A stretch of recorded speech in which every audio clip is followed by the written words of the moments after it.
श्री गुरुदेव दत्त, श्री स्वामी समर्थ. मित्रांनो, आज आपण श्री स्वामी समर्थ सांगतात वाढदिवस नेमका कसा साजरा करायचा ते आपण या आजच्या व्हिडिओच्या माध्यमातून जाणून घेणार आहोत. त्यासाठी व्हिडिओ शेवटपर्यंत पहा. चॅनलवरती नवीन आला असाल तर चॅनल सबस्क्राईब करून ठेवा आणि बेल नोटिफिकेशन ऑन करा, जेणेकरून असेच आणखी नवनवीन व्हिडिओ हे आपल्यापर्यंत येत जातील. चला तर मग व्हिडिओ सुरू करूया.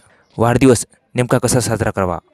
थोरा मोठ्यांच्या जयंतीप्रमाणे प्रत्येकाने आपल्या कुटुंबातील लहान मुलामुलींचे वाढदिवस साजरे करण्याची प्रथा तशी फार पुरातनच आहे.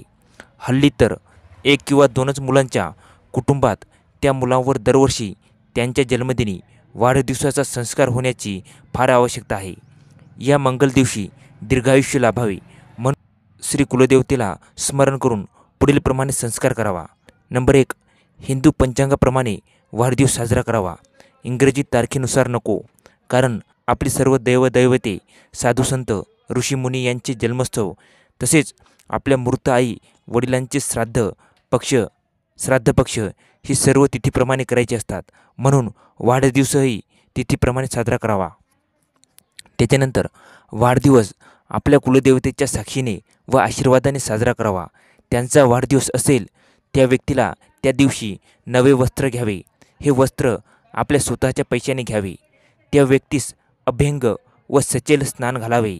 अभ्यंग सुवासिक तेल लावून सचेल स्नान. ज्या वस्त्रावर स्नान करायचे ती वस्त्रे नंतर दान द्यावी, स्वतः वापरू नये. त्याला नवे कपडे घालून रंगीत पाटावर बसवावे, औक्षण करून ओवाळावे. तदनंतर दोन्ही हातात तांदूळ म्हणजेच अक्षदा घेऊन श्री रामरक्षेतील पहिले 9 श्लोक, या 9 श्लोकात डोक्यापासून पायापर्यंतच्या प्रत्येक अवयवांवर उल्लेख आहे, म्हणून त्या अवयवावर थोडे थोडे तांदूळ टाकत जावे. समोर श्री कुलदेवतेचा फोटो ठेवावा.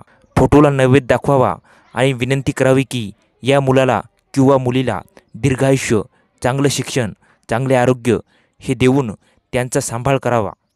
उपस्थितांना गोडधोड खायला द्यावे, मात्र आहेर कुणाचाही घेऊ नये.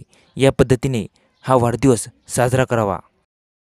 आजकाल वाढदिवशी मेणबत्त्या लावून त्या मुद्दाम विझवतात, हे अशुभ आहे.